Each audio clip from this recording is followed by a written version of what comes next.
Hi అండి, అందరికీ నమస్కారం. మీరు చూస్తున్నది రూప మంత్ర సాధన ఛానల్. మా ఛానల్ను ఎంతగానో ఆదరిస్తున్న మిత్రులకు, శ్రేయోభిలాషులకు, మా యూట్యూబ్ ప్రేక్షకులకు పేరు పేరున ధన్యవాదాలు. ఈ వీడియోలో అతి పురాతనమైనటువంటి విద్యల గురించి, శాబరీ విద్యలు, గ్రామీణ విద్యలు, ఈ విద్యల్లో చాలామంది శివసిద్ధులు సంపూర్ణమైనటువంటి మంత్ర సిద్ధులు పొంది ఉన్నారు. మామూలు సాధకుల కంటే శివసిద్ధులు చాలా నిష్టగా, నియమంగా సాధనను కొనసాగించడం జరిగింది. ఎంతోమంది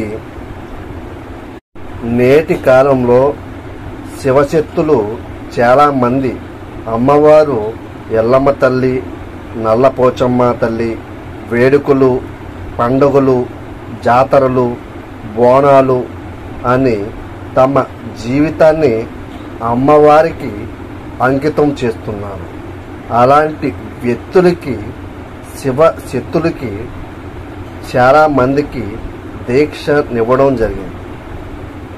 ఇప్పుడు ప్రస్తుత కాలంలో రుద్ర భైరవ మహామంత్రాలయ పీఠం తరపున శివశక్తుల్ని అమ్మవారి స్వరూపాలుగా తీర్చిదిద్దడానికి ముఖ్యమైనటువంటి ఖర్చు విభాగం ఏదైతే ఉందో దానిని పూర్తిగా పీఠం తరపున భరించడం జరుగుతుంది.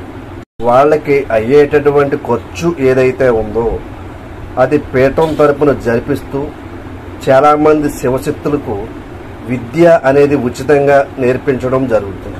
హైదరాబాద్, విజయవాడ, శ్రీకాకుళం, వైజాగ్, అనంతపురం, బెంగళూరు నుంచి పీఠం దగ్గరకు వచ్చి అమ్మవారి మంత్ర విద్యలు ఇప్పటికీ 57 మంది అమ్మవారి సాధనకు పీఠం దగ్గరకు తరలి వచ్చిన సాధన దిశగా వారి జీవిత గమ్యాన్ని అమ్మవారికి సమర్పిస్తున్నారు. శివశక్తులలో 10 మందికి సేవ చేయాలని సంకల్పం చాలామందికి ఉంది. హైదరాబాద్లో చాలామంది ప్రస్తుత కాలం పీఠం తరపున అమ్మవారి స్వరూపాలుగా తీర్చిదిద్దడం జరిగింది.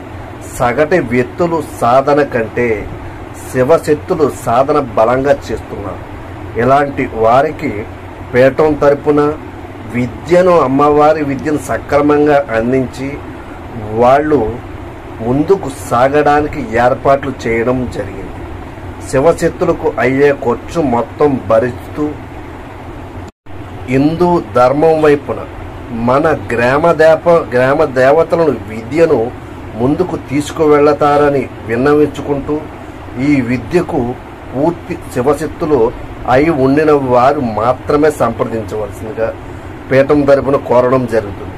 మిగతా వారు మా యందు దయ ఉంచి అనవసరంగా మా విలువైన కాలాన్ని వృధా చేయవద్దు అని ఒక్క విషయం మనస్ఫూర్తిగా చెబుతున్నాను, వినండి. సాధకులారా, ఎంత సంపాదించినా, ఎంత ఉన్నతి హోదాలో ఉన్నా రేపు అనే క్షణం మనం బ్రతికి ఉంటామనే నమ్మకం లేదు. కాలగర్భంలో కంటి చూపుతో శాసించే గురువులు కూడా కాలానికి తల ఉంచి గతించిపోయారు. ఇప్పటి వరకు మా గురువు గారి వద్ద మరుగున పడి ఉన్నటువంటి కొన్ని విద్యలు అల్లూరి సీతారామరాజు గారు ముఖ్య శిష్యులైనటువంటి కన్నపరెడ్డి గురువు గారు విద్యలు, వారి పరంలో బయట ప్రపంచానికి తెలియని కొన్ని విద్యలు, చాలా గుప్తంగా ఉన్నటువంటి విద్యలను బహిర్గతంగా ప్రకటించడం జరుగుతుంది.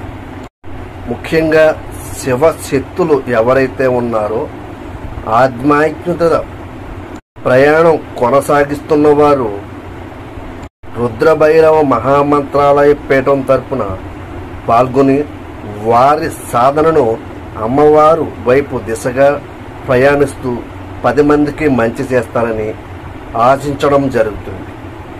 శ్రీ గురుభ్యో నమః. శ్రీ